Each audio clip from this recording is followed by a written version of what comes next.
Dear students, मैं doctor Vaishali Devpura BA third year international relations के प्रश्न पत्र को संबोधित कर रही हूँ।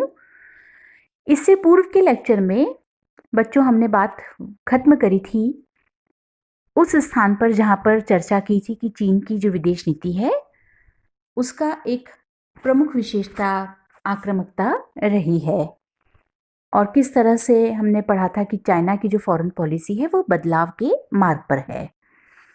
चीन की विदेश नीति को यदि अन्य देशों के संदर्भों में देखा जाए तो पहले हम बात करेंगे चीन और दक्षिणी पूर्वी एशिया की।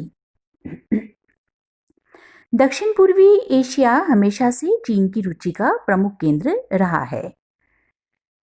दक्षिण पूर्वी एशिया, जहां करोड़ों चीनी लोग बसे हुए हैं, चीन से प्रभावित प्रदेश समझा जाता रहा। चीन अपनी भाषा में इसे नानायांग, जिसका की अर्थ है बादलों से आच्छादित प्रदेश, कहता है। अपनी प्राचीन घनिष्ठता के कारण चीन यह गवारा नहीं कर सकता कि उसके प्रभाव से इस क्षेत्र का उससे विच्छेद कर दिया जाए। उसको यह भी पसंद नहीं कि यह क्षेत्र पूर्ण रूप से स्वतंत्र हो जाए। यही कारण है कि जब वियतनाम पूर्ण रूप से स्वतंत्र होकर चीन तथा सोवियत संघ के साथ अपनी आवश्यकताओं के अनुसार सामान्य व्यवहार करने लगा तो चीन के नेता अप्रसन्न हो गए।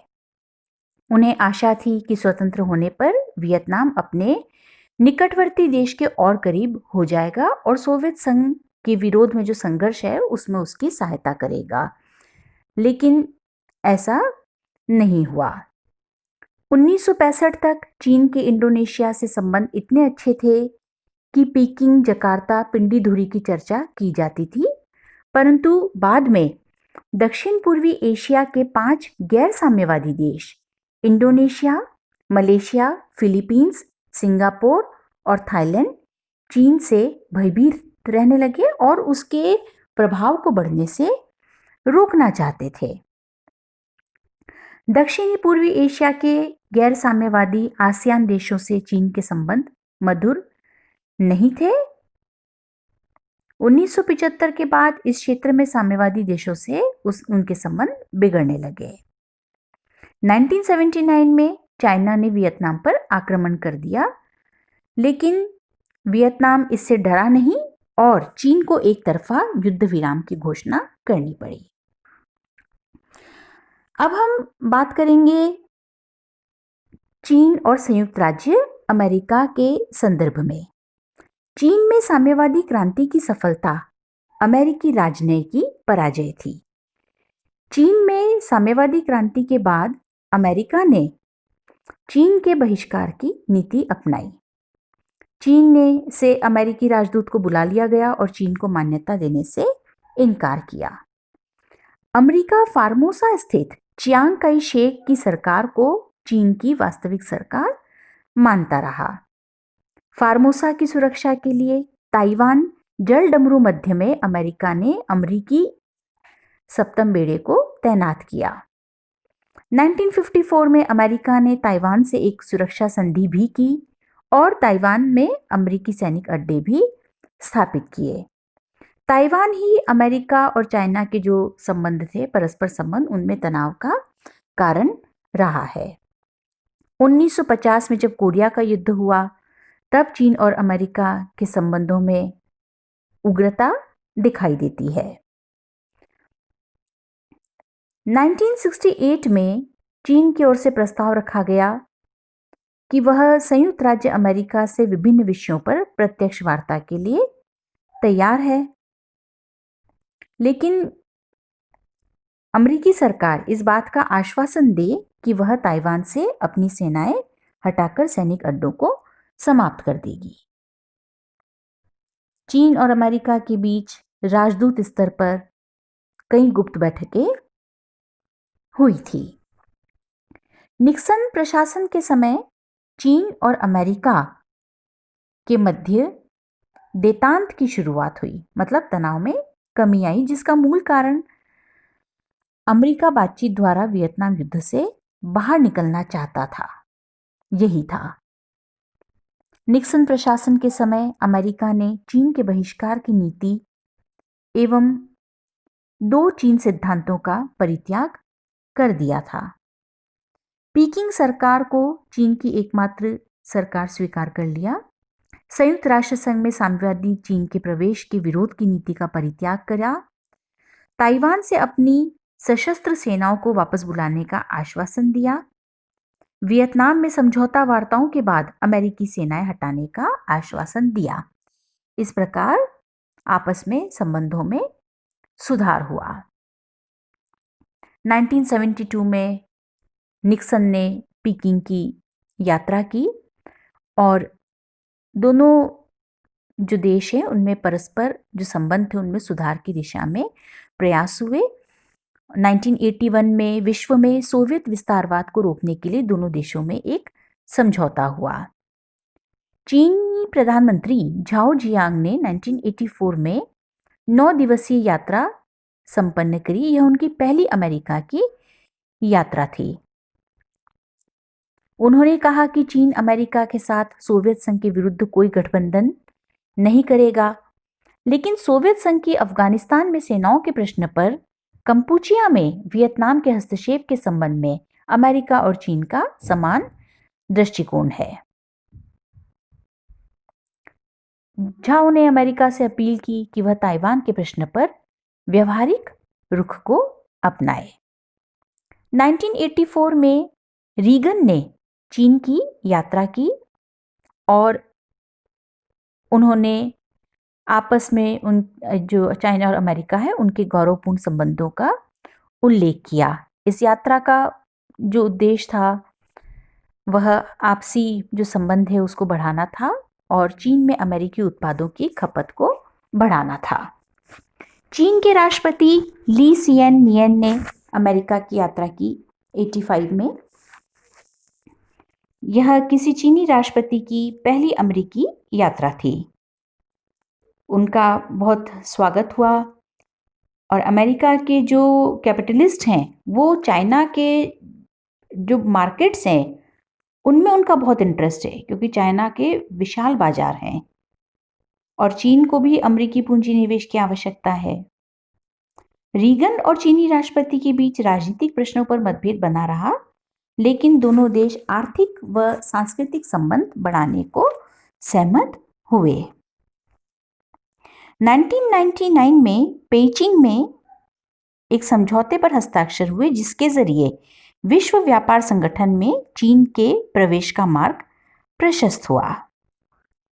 कई मामलों में दोनों देशों के मध्य कई बार विरोध भी रहे और जो अभी ताज़ा घटनाक्रमों को यदि देखा जाए, जिनकी बच्चों जो हम आमतौर पर चर्चा करते हैं, जिनीपेग और जो अगर हम बात करें तो एक तरह से अभी जो वैश्विक महामारी का जो दौर चल रहा है उसमें भी चाइना जो बहुत चर्चा में रहा है और कई देशों को चाइना के प्रति कड़ी आपत्ति भी रही है।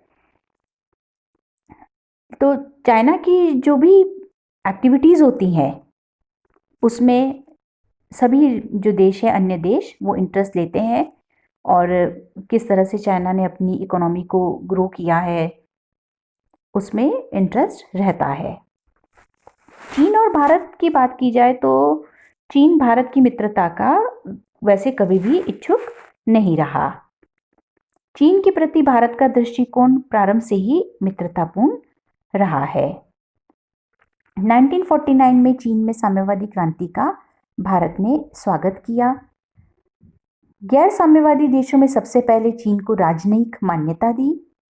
अमेरिका की नाराजगी की कीमत पर भी भारत ने कोरिया के युद्ध में चीन का समर्थन किया। संयुक्त राष्ट्र संघ में चीन को मान्यता दिलाने का भारत ने कठोर प्रयास किया। 1954 में पंचशील सिद्धांतों में भारत ने अपनी प्रमुख भूमिका निभाई। भारत ने चीन की प्रभुसत्ता को तिब्बत में स्वीकार किया। 1955 में बांडुंग सम्मेलन में नेहरू और चाउ एन लाई ने पूर्ण सहयोग के साथ कार्य किया। मित्रता और हिंदी चीनी भाई भाई के नशे में भारत को इस बात का आभास नहीं हुआ कि कुछ मतभेद विद्यमान थे, मुख्य रूप से तिब्बत समस्या और सीमा विवाद। 1962 में चाइना ने बहुत ही सुनियोजित तरीके से भारत पर आक्रमण किया, जिसका कारण मुख्य रूप से कि चीन का जो दृष्टिकोण है वह विस्तारवादी है। चीन की इच्छा थी कि वह भारत की लोकतांत्रिक प्रणाली से उन्नति करने में सफल न होने दे। 1962 के बाद भारत और चीन के जो संबंध थे उनमें आपस का जो सौहार्द था वह बिगड़ गया। 1970 के आसपास कुछ ऐसा समय आया जब दोनों देशों को लगा कि तनाव में कुछ कमी की जानी चाहिए। 1979 में अटल बिहारी वाजपेयी ने चीन की यात्रा की। चीन द्वारा वियतनाम पर हमले से हतप्रभ वाजपेयी अपनी यात्रा अधूरी छोड़कर वापस लौट आए। अफगानिस्तान में सोवियत हस्तक्षेप के बाद 1981 में चीन के भारत के प्रति दृष्टिकोण में कुछ परिवर्तन नजर आया। इससे इस बात के संकेत मिले जो चीन कश्मीर के प्रश्न पर पाकिस्तान का समर्थक रहा वह बाद में इसे भारत का आपसी मामला कहने लगा। कई बार आपस में यात्राएं हुई। 1985 को भारत और चीन के बीच एक व्यापारिक समझौते पर हस्ताक्षर हुए। 1988 में भारत के प्रधानमंत्री राजीव गांधी ने, 92 में वेंकट रमन ने और उसके बाद कई नेताओं द्वारा चाइना की यात्रा की गई। 1994 में चीन में भारत महोत्सव हुआ। भारत चीन सीमा पर आमतौर पर शांति बनी रही। 2000 में चीन ने भारत को परोक्ष चेतावनी देते हुए कहा कि वह भारत पहुंचे तिब्बती धार्मिक नेता करमापा लापा को राजनीतिक शरण न दे। चीनी विदेश मंत्रालय के अनुसार करमापा लापा को राजनीतिक शरण देना दोनों देशों के संबंधों के आधार शांतिपूर्ण सह अस्तित्व के पंचशील सिद्धांतों का उल्लंघन होगा। इस तरह से इस मुद्दे पर भी दोनों जो देश हैं उनमें परस्पर विचार विमर्श हुआ। प्रधानमंत्री वाजपेयी ने 2003 में चीन की यात्रा की। सीमा व्यापार समझौते को इस यात्रा से बल मिला। आपस में दोनों देशों में आर्थिक और व्यापार विकास के लिए कई यात्राएं देश के नेतृत्व, दोनों देशों के नेतृत्व द्वारा की गई और परस्पर संबंधों को मजबूत करने की दिशा में प्रयास किए गए। और जो डोकलाम का मुद्दा है, जो बात करते हैं हम, इसको पहले हमने जो प्रीवियस क्लास हुई थी उसमें डिस्कस किया था। ये एक चर्चा का मुद्दा रहा है अभी कुछ हाल ही के वर्षों में, और इसको प्रीवियस लेक्चर में हमने डिस्कस किया था कि किस तरह से जो चाइना है वो भूटान को सपोर्ट कर रहा है और इंडिया और चाइना में आपस में विवाद उत्पन्न हुआ है। चीन और पाकिस्तान की बात यदि की जाए तो 1950 के बाद भारत चीन संबंधों की मधुरता के कारण पाक चीन संबंधों में कोई विशेष सौहार्द प्रारंभ नहीं हुआ। चीन प्रारंभ में पाकिस्तान को अमेरिकी गुट का राष्ट्र समझकर उसकी अपेक्षा करता था।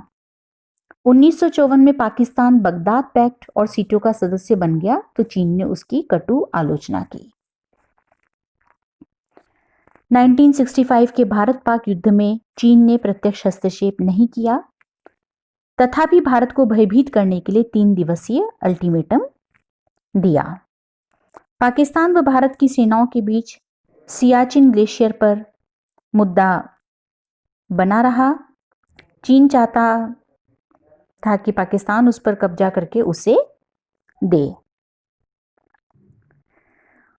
चीन और पूर्व सोवियत संघ के जो परस्पर संबंध जो रहे हैं, चीनी विदेश नीति की मुख्य विशेषता इस संदर्भ में पूर्व सोवियत संघ के साथ उनके बढ़ते हुए मतभेद और विवाद रहे हैं। वैसे दोनों देश साम्यवादी थे, पूंजीवाद को उन्मूलन चाहते थे, लेकिन दोनों देशों में कई बार सैद्धांतिक मतभेद दिखाई देते हैं। चीन को सोवियत संघ से कई शिकायतें रही कि सोवियत संघ ने जारों के शासनकाल में चीन की हजारों वर्ग मील भूमि दबा ली थी, जिसे चाइना वापस लेना चाहता था। भारत चीन सीमा विवाद के समय मॉस्को ने चीन का साथ नहीं दिया। चीन का कहना था कि क्यूबा संकट के समय सोवियत संघ ने शुरू से ही गलत नीति अपनाई। तो इस तरह की कुछ शिकायतें रही। 1960 से ही दोनों के बीच मतभेद बढ़ने लगे और आपस में संघर्ष चला। चीन सोवियत संघ की अधीनता स्वीकार नहीं करना चाहता था और उसके नेतृत्व को चुनौती दे रहा था। तो इस तरह से जो है संबंध चाइना के अन्य देशों से जो विभिन्न संबंध रहे हैं, अलग अलग तरह की समस्याएं रही है। कहीं पे सीमा विवाद रहा है, कहीं पे अर्थव्यवस्था के विकास को लेकर प्रश्न रहे हैं, कहीं कूटनीतिक मुद्दे रहे हैं। तो चीन की जो विदेश नीति है मुख्यतः सफलता, असफलता, सरल, जटिल, एकरूपता, प्रतिकूलता का एक तरह से मिश्रण कहा जा सकता है। चीनी नेताओं की जो कदम रहे हैं उनके आधार पर कोई बहुत निश्चित निष्कर्ष नहीं निकाले गए हैं। हिंदी चीनी भाई भाई के नारे लगाकर चीन ने एकाएक भारत पर आक्रमण कर दिया और एक तरफा युद्ध विराम की घोषणा भी कर दी थी। सोवियत संघ से 1950 में मित्रता की संधि की और 1969 के बाद उसे अपना शत्रु माना। अमेरिका के साथ संबंधों में उतार चढ़ाव रहे। जब दुनिया के देश सीटीबीटी पर साइन कर रहे थे तो चीन ने उसी दिन अपना परमाणु परीक्षण किया। तो चीन की विदेश नीति में उतार चढ़ाव रहे हैं। कोई मजबूत सैद्धांतिक आधार स्पष्ट रूप से चीन की फॉरेन पॉलिसी में दिखाई नहीं देता है, लेकिन यह बात सर्वविदित है कि चीन ने अनुकरणीय प्रगति की है। आर्थिक सुधार की दृष्टि से, आर्थिक विकास की दृष्टि से चाइना की जो डेवलपमेंट रेट है वह बहुत ही प्रोग्रेस करी है। आज चाइना एक सुपर पावर के रूप में अंतर्राष्ट्रीय मंच पर छाया हुआ है। चीन ने एशिया की अर्थव्यवस्था में जान फूंकी है। चीन एशियाई निर्यात के लिए सस्ती दर का श्रम उपलब्ध करा रहा है। एशिया का व्यापार चीन के साथ साथ प्रगति कर रहा है।